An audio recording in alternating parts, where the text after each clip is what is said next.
Sunday. It's a gathering family picnic at Cotton Tree Park if you want to join up there.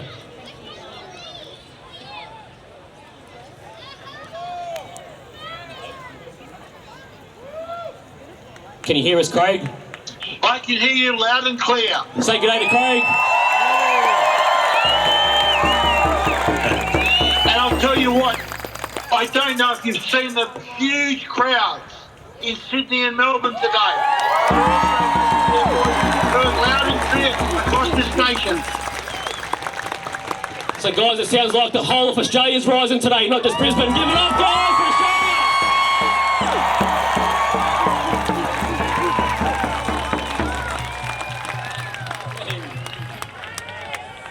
Now, I've been a member of the Liberal government for many years, but I was so disgusted and ashamed about the direction that they were taking my country, I resigned from that government.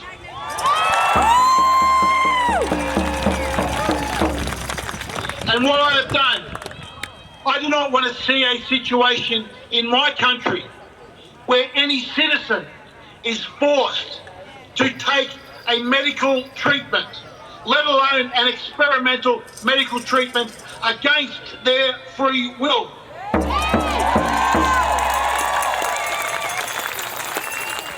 So what I have done, I have created a bill called the No Domestic Vaccine Passport Bill, which would make the implementation of any form of domestic vaccine passport illegal in this country.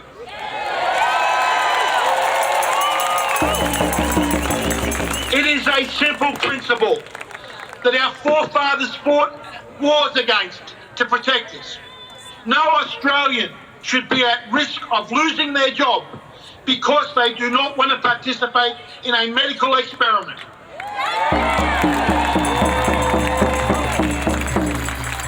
That is what I'll fight for. And I'll tell you, there are many other members of Parliament that agree with me, but at the moment are too frightened to speak out.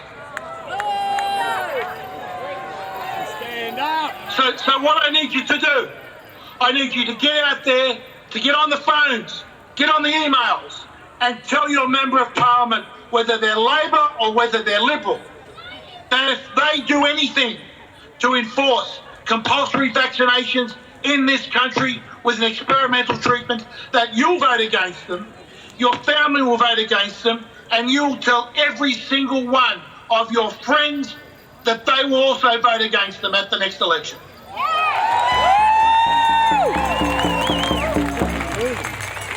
We can do this. We have the evidence, we have the data, we have the science, and we have the facts all on our side. We just need to get people to wake up and show common sense and get back to the principles that our great country was founded under. So thank you so much for coming. Keep up the fight. There are tens of thousands, hundreds of thousands, millions of fellow Australians with you there today. And we're going to go on and we're going to win this battle. Thanks so much.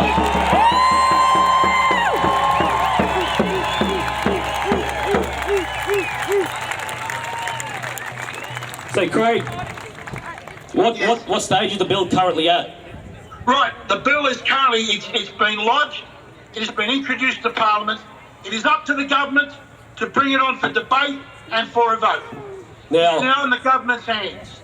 And we're going to put pressure on our federal government, on our Prime Minister, on every Liberal and National member of Parliament to bring this bill on for debate and a vote.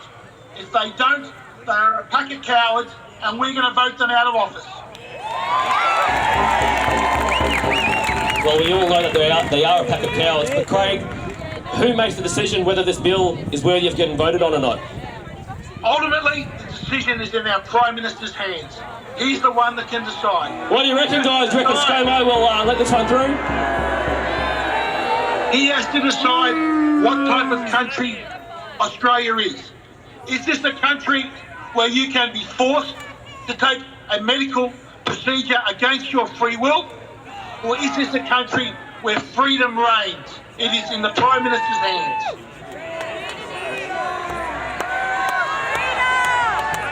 So Craig, your bill is federal legislation. If it gets passed at the federal level, do the states have to comply, or can they create their own rules and undermine that federal bill? The way the bill is drafted, relying on international treaties and the Constitution, I believe that the states would not be able to overrule it, and if they tried, that we would be straight to the High Court to stop them.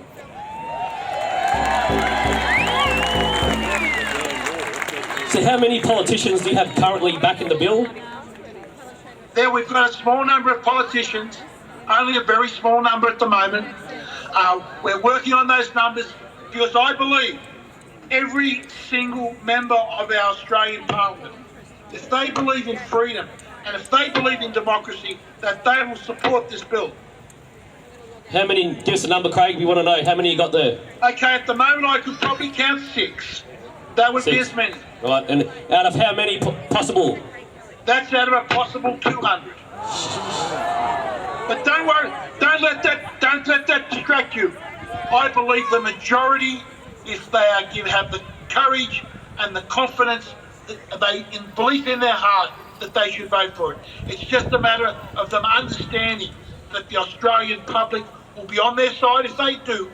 But if they don't, the Australian public is going to come after them and is going to run them out of office. 6 out of 200, guys. It's just a simple challenge. So this is what it's about. It's about the people doing work. Turning up at a rally is not enough. So as soon as you get home, start calling your local MP, write them emails, go visit them. They're not scary people, guys. They're not scary, just like me and you.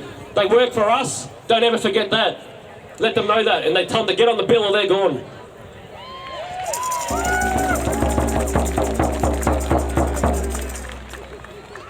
And just, if I could just sign off, thank you so much to everyone coming today. When you go home and you see on your social media the size of the crowds in Sydney and in Melbourne, those crowds will only grow every single week. We are Australians, we are the sons and daughters of the Anzacs, and we're going to fight and we're going to win.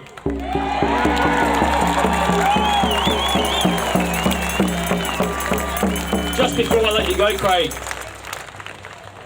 it seems pretty obvious that this government's pretty weak. They're pretty corrupt. You've left the Liberal Party yourself. Are you going to stay running as a politician, or are you going to get out of there when you can? I'll tell you what, I am committed for the duration of the war. Beautiful. And we are in a war at the moment. We are in a war against free speech. We're in a war against freedom. And on my watch, I'm going to do everything that I humanly possibly can to ensure that we win this war.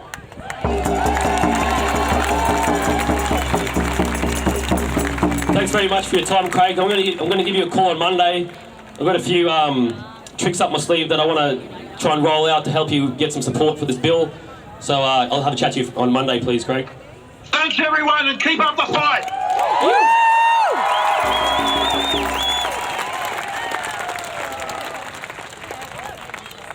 Right, guys, since we're talking about politicians of the government, I might as well do this now. Then I'm going to chuck it over to the awesome lineup of speakers, and it's on from there. So today we're launching 2 new campaigns, both of which can be found on our website, which is thepeoplesrevolution.com.au. The first is a letter to Anastasia Palaszczuk. I think that's how you actually pronounce the name, Palaszczuk. I think that's actually it. On the first morning of the snap lockdown on March 30th, around 100 TPR members and myself turned up on the doorstep of Anastasia's office. Security guards filled the lobby. Security guards filled the lobby of the building, and approximately 30 Queensland police turned up on the scene. They locked the building down as we were armed with a letter. And they perceived that as a big threat, about as big a threat as COVID itself.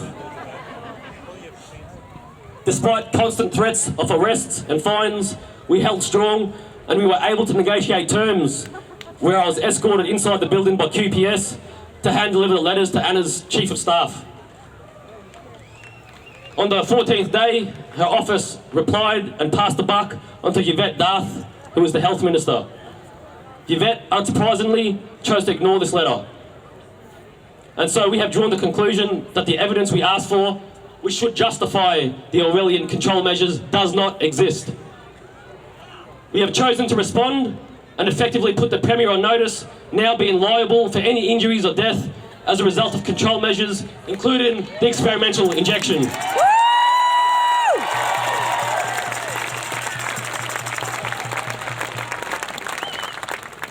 While some may perceive this just to be another letter, I will explain that certain steps need to be taken to set things up for the future. Sometimes there's things going on behind the scenes and people need to do certain things to set it up. While some may want action now, the reality is things that need to be set up. The letter is available on the website under the events tab, and all you need to do is take 30 seconds to fill out a simple form, which will automatically send the letter to the Premier and your local MP, which we can then monitor and organise further campaigns to apply pressure to certain MPs based on numbers. So we're going to set up a similar thing with Craig Kelly's bill. Wherever their pressure is being mounted in numbers, we're going to hit those MPs up with campaigns and put pressure on them, get them to fold.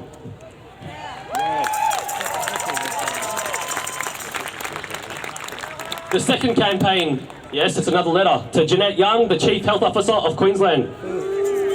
Let's hear it for Jeanette. Jeanette is highly responsible for the disproportionate control measures we are currently experiencing, and so we have prepared a letter for her, asking her to provide us evidence used to decide on what measures to put in place, also putting her on notice. Now, when I mentioned earlier that Jeanette is starting to show cracks, I wasn't talking about the many wrinkles forming on her face. So keeping this in mind, please jump on the website and co-sign the letter to Jeanette. This letter will not be sent to her online. Cracks are forming.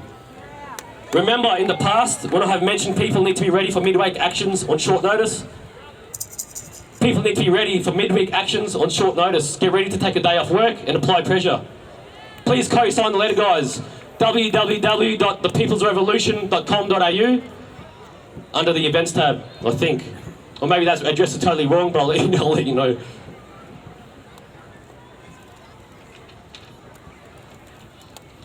Right, guys, our next speaker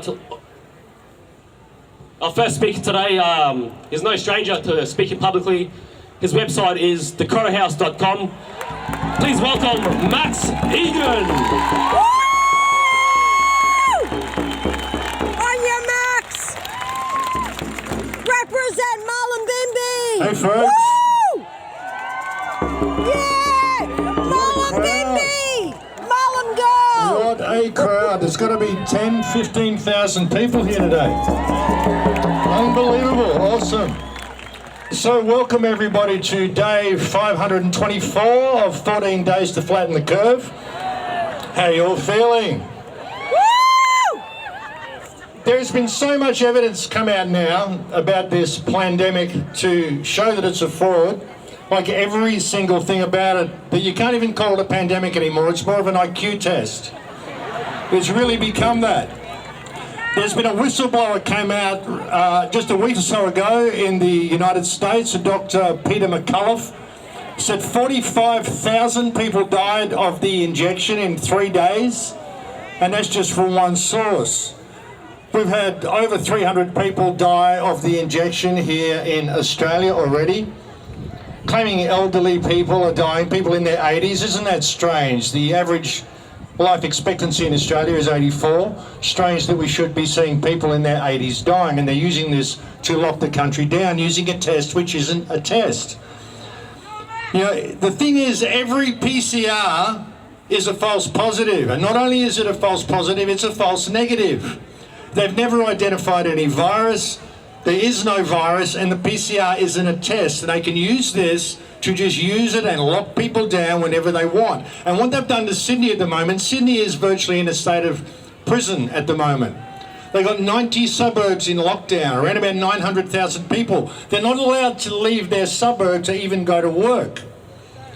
According to that thing, the health officer with the gumpy glasses and the square jaw and the 5 o'clock shadow that passes itself off as a female, whatever it is, apparently you're not even allowed to talk to anybody anymore in Sydney. No conversation, no being friendly at the supermarket.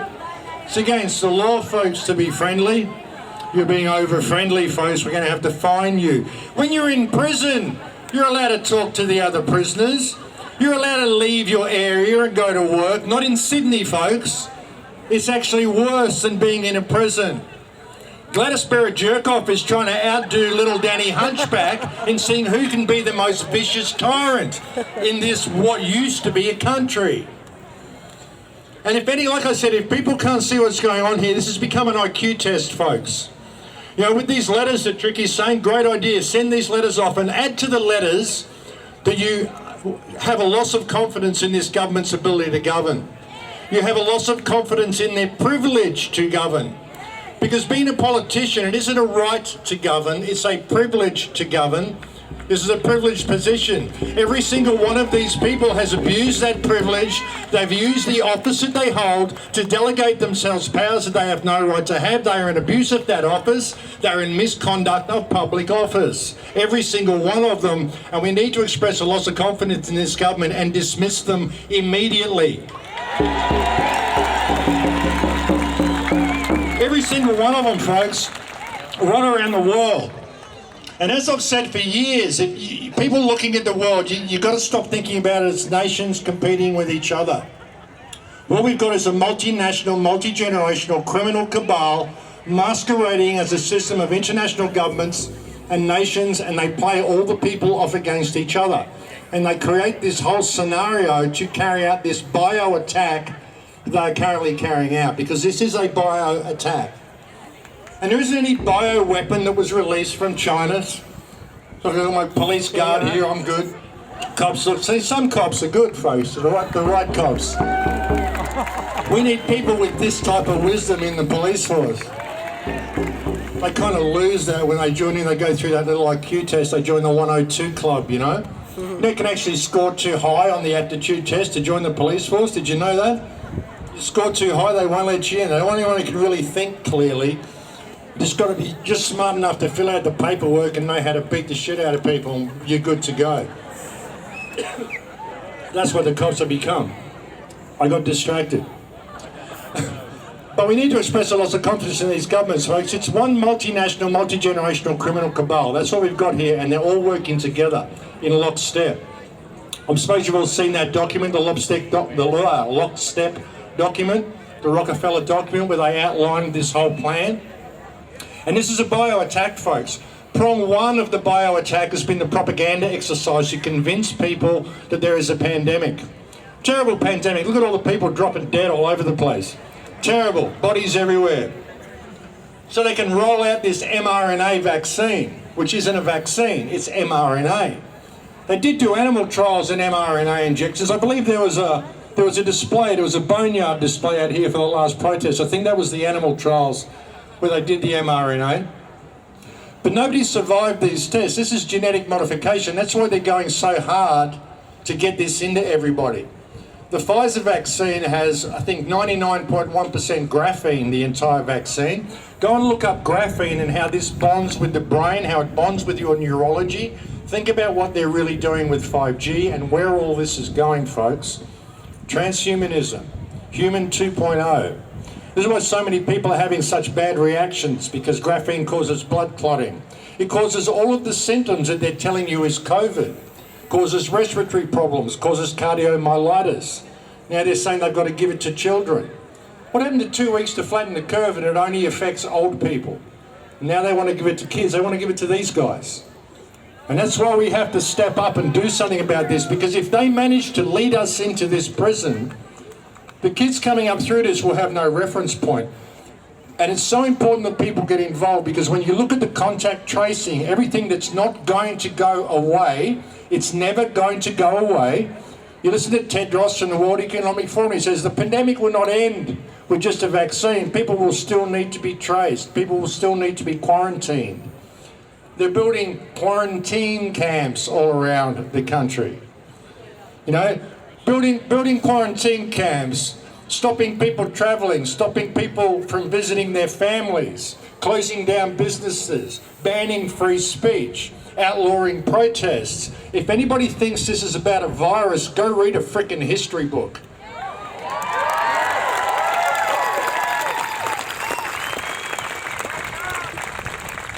And it's up to us, folks. It's really up to us, because we are literally standing at the gates of hell. Where they want to lead us to, there's going to be no escaping this. If they can hook you up to the mainframe, which they're doing through all of these graphene injections, soon it'll be like Bill Gates' new cryptocurrency, all based on your biology. Everything will be digital. Everything will be tracked and traced. You want to buy a donut at the market stall, it'll be all geo-tracked and traced. All the people that have been locked down in Brisbane have been locked down simply because they scanned into a shopping centre with a freaking QR code, and then they say, oh, someone tested positive for this virus that we've never identified, that we got them using a test which isn't a test. So now all these 6,000 people have got to be locked down because you all went to Aldi's that day. It's a joke. But Yeah, we're so don't just skew in, conspiracy don't theorists. scan in. I don't own a cell phone, folks. I still don't own a cell phone. I still don't own a credit card. And you guess what? If you don't use a QR code and scan in, you know what they do? They track your little Woolies, Shoppies, reward cards and all that shit. All your little shopping saver things that you get, what, flybys and shit. I don't use any of that stuff. I never do any. I've never bought anything with a credit card. I've got a debit card, and all I've ever bought with it is airline tickets online.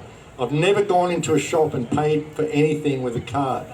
And I don't own a cell phone, and I'm like 64 now, so, you can do it, folks. You can get through. I've got a website, I've reached millions of people. I don't own a cell phone. You can do it. You don't need these things. I've had it below the bottom of my video clips for the last 14 years. I've had throw away your smartphone, because the smartphone is the new world order. That's what they're going to lead you into this stuff. So it's really important that people get involved. If everybody here, because you can't write bulk letters to politicians now. Now they say you're a fixated person if you do that. If I write to Palef Shit 5 times, I get told I'm a fixated person. But if everybody here wrote a letter to Anastasia Palaszczuk and said, hey, listen, we have no confidence in your ability to govern. We know, here's all the evidence from Dr. Peter McCullough. Here's all the evidence from Dr. Robert Malone, the inventor of mRNA, who is screaming out for these vaccines to be stopped. Here's all the evidence from Dr. David Martin that shows these patents for the cure go back to like 2004. You've had this plan for years. We've got all the evidence we need to prove you are full of shit and you're carrying out a massive fraud. And we're going to charge you for it. You have 30 days to roll this back, or we're going to hold you in abusive office, misconduct in public office, reckless endangerment of the public health, fraud and treason.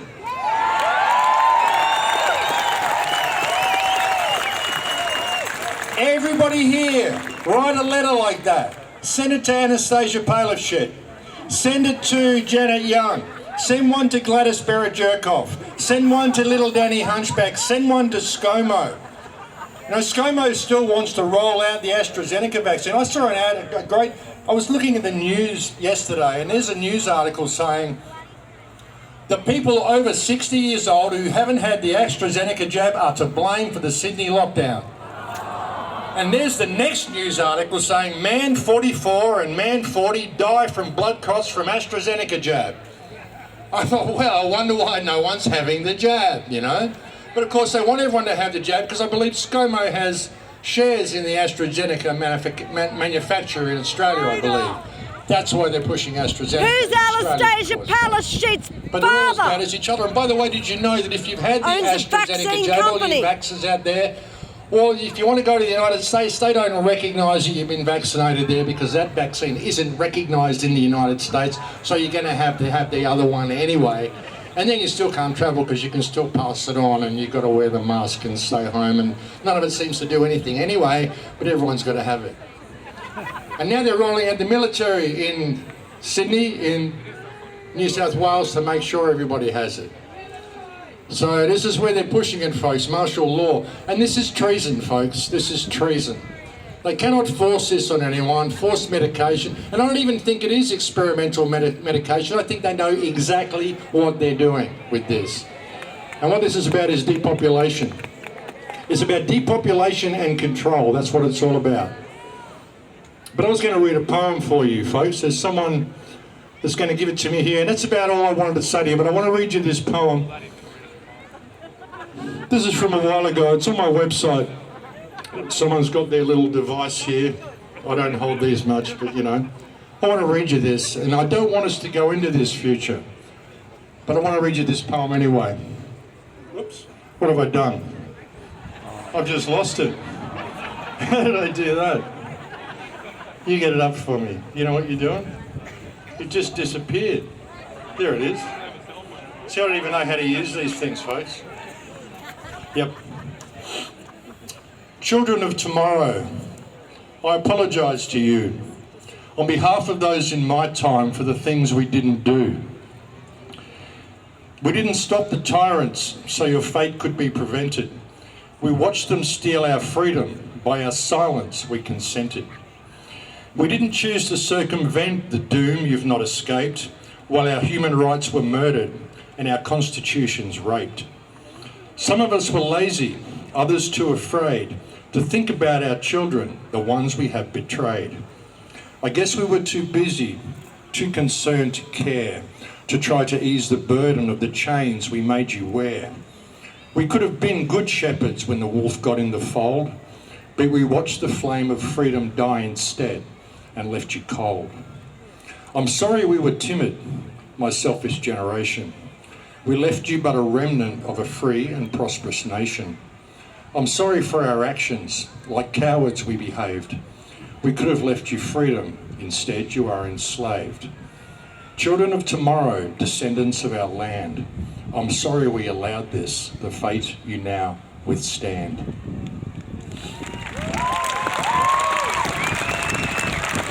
Let's change that future, folks, because if we let them move us in through the gates of hell that are now opening before us, there'll be no way to get back, because the kids growing up through this will have no reference point for what freedom even looked like. Research. So many people have taken this jab now, and pretty well everybody who's taken this jab is going to die soon, folks. They're going to have a premature death, all of these people. And we're going to see a real pushback from these people soon. They're going to start to get frustrated that the lockdown's continuing. They're going to start to blame us, and there's going to be a pretty ugly future unfolding if we do not push back now. This is the most important time in history. So if you get involved in anything, get involved in this. Your entire future depends on it. Thanks for listening, folks. See you next time.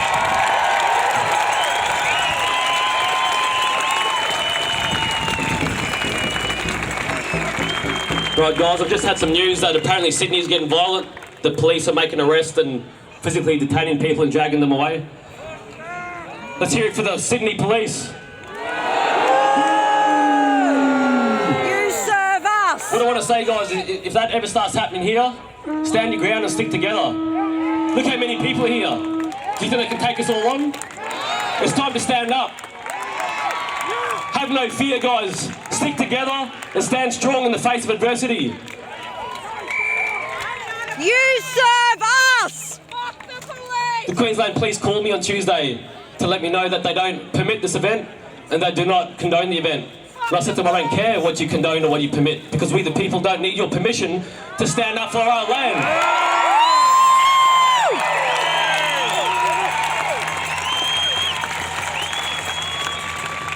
And I said, all I'm interested in is, are you going to block the streets and make it a safe march for our people?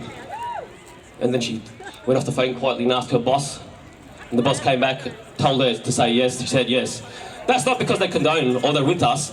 It's because they are fearful of 10,000, 15,000, 20,000 people taking control. So while I respect what they did today and they behaved well, make no mistake, they're not here to back us yet. It's happening around the world. But when they start feeling oppressed, they'll come over like everybody else. So welcome them with warm arms when they're ready. The people are in the streets. Guys, a big part of what these rallies are about is to empower people. We are living in an age where every individual needs to step up and be responsible for themselves and their families. Because if they don't, then the state will be responsible for them. And the state will own them through coercion and blackmail, and we are starting to see more and more of that in this country. So take control of your own lives. You need to first realise that you are a powerful individual. And everyone here is a powerful individual. Are you powerful? Are you powerful? On want to hear, yes, I am. Are you powerful? Yes, I am. Are you powerful? Yes, I am. Are you powerful? Yes, I am. One more time, guys. I want to hear those dirty politicians in Canberra to hear us. Are you powerful? Yes, I Yeah! You guys are powerful and never ever forget that. The power lies within you, so search within yourself and you'll find it. Our next speaker is Davey O'Neegs, and I'm sure there'll be some crowd participation with Dave.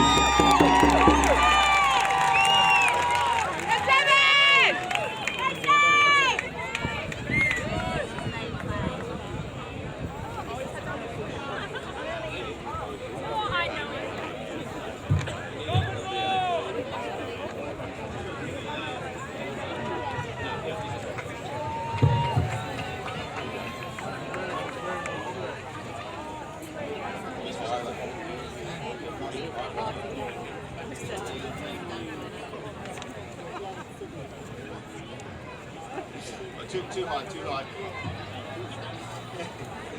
A little bit more, a little bit lower. Can everybody hear? Yeah. All right, Brisbane, you guys gonna make some noise or what? Yeah. Come on, make some noise. Wait. He wanted an introduction. Ladies and gentlemen, Mr. Davey O'Neegs. All right, Brisbane, thank you very much. Before we get started today, I just want to say I do expect some major audience participation, all right? We want to make some noise today. But first of all, I did want to take a moment's silence. A moment's silence for the children. The children of the stolen generation. The children who have been preyed upon by the pedophiles in this country and all around the world. And all the kids who have been vaccine injured. Let's have a moment's silence for them all.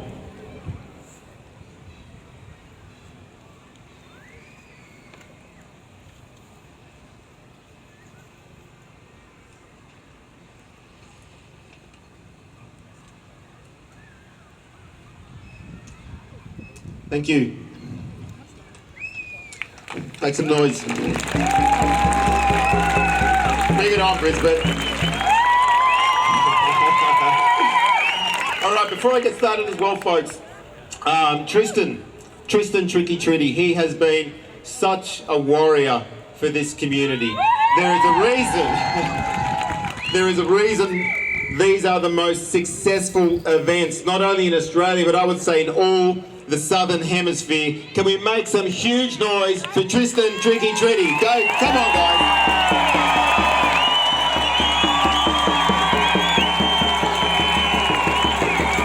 Give it up, get upstanding, be upstanding, folks. Give it up for Tristan Tricky Tritty. Get on your feet, come on. That's more like it. That's more like it. Ladies and gentlemen,